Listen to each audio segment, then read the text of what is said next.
Go!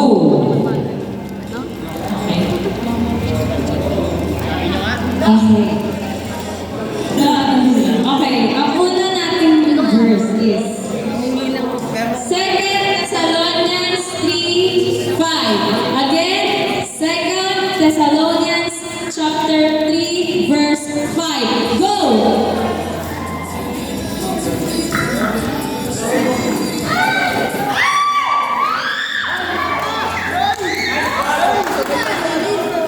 Kunwari, religious sila, pero hindi makikita sa buhay nila. Pagiging makadiyos, kaya Mali po, 2 Timothy yung nakabukas sa kanya. 2 Thessalonians chapter 3 verse 5. Sana i-guide kayo ng Panginoon para mas maintindihan niyo pa ang pagmamahal ng Diyos at maging matatag kayo gaya ni Christ. 2 Thessalonians 3 verse 5.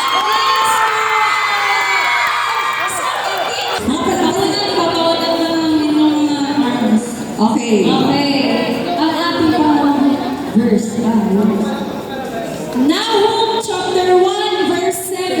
Again, Nahum chapter 1 verse 7. Go!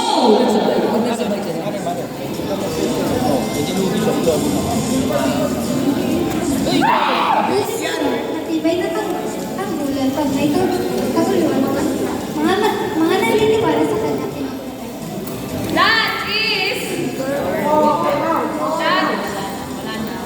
Pero tama po ang binasa ni Person ng Bulacan. Okay, Bibles up. Bibles on. At next na verse ay Job 36:26. Again, Job chapter 36 verse 26. Go!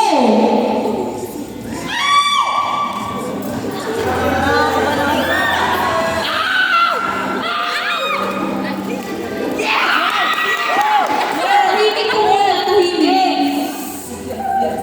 Job chapter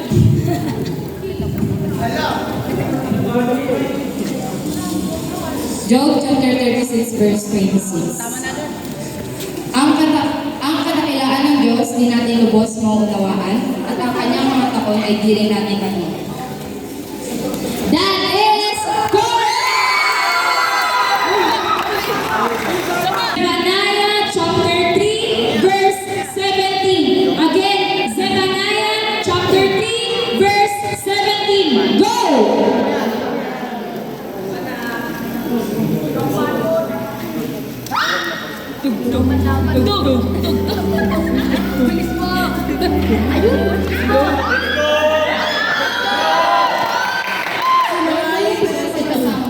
isang warrior na nagpapanalo sa'yo.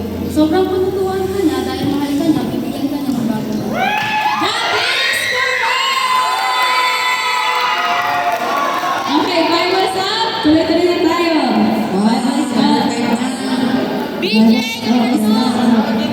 Okay, ang panglimang verse ay Habakkuk chapter 3 verse 19. Again, Habakkuk chapter 3 verse 19. Go!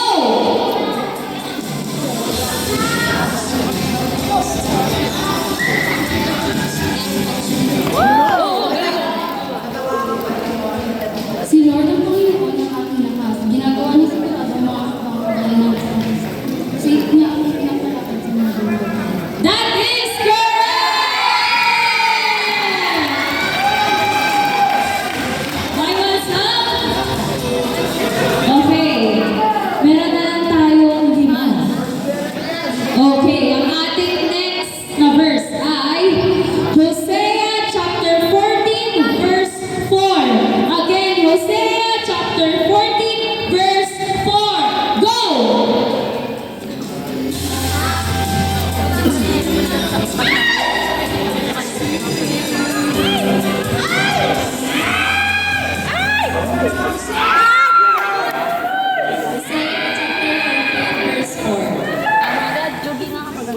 Aalisin ko ang pagiging unfaithful nila at mamahalin ko sila ng buong puso Jason kasi hindi na ako That is correct.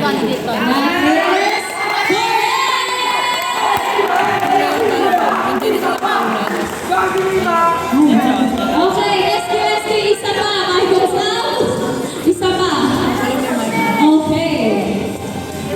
Ang ating next na. 7. Oh my gosh, last 4. Okay, ang ating next na verse is Psalms chapter 103 verse 11. Again, Psalms chapter 103 verse 11. Go!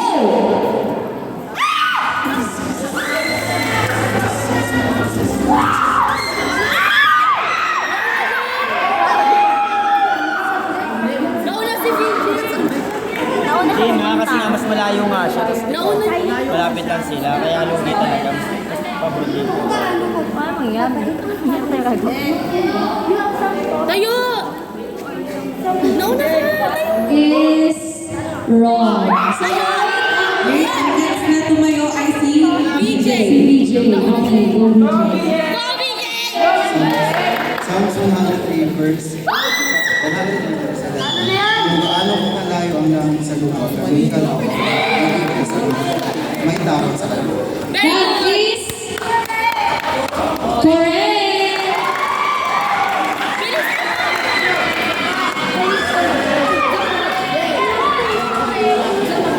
Okay, meron na lang tayo. Last 3. Last 3.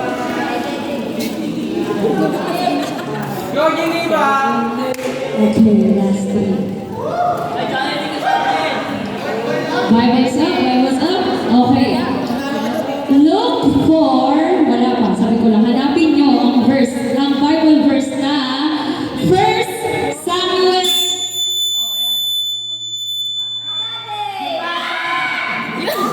Ayan. It's a prank commercial na. Okay.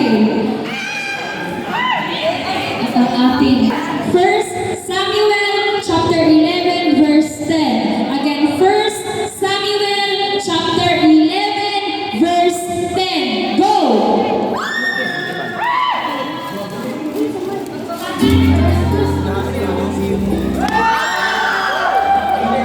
Sinabi na ako kay Namas, kung kasasuko na kami sa'yo, pwede mo nang gawin sa amin ang sunod. That is correct! Oh, Bible sa ka lang muna. Pakiunan? Okay.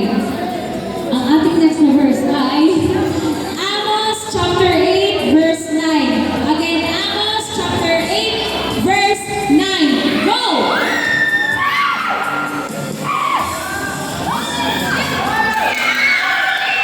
Sinabi ni Lord God, sa araw na yun, palulubugin ko ang araw sa tanghali at magdidilim ang mundo kahit ay umaga. That is correct! The Bible verse ay Haggai chapter 2 verse 15. Again, Haggai chapter 2 verse 15. Go!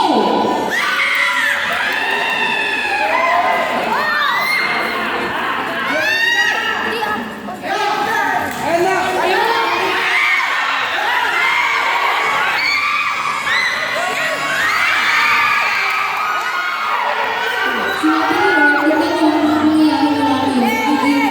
Magdidilim pa sa isilang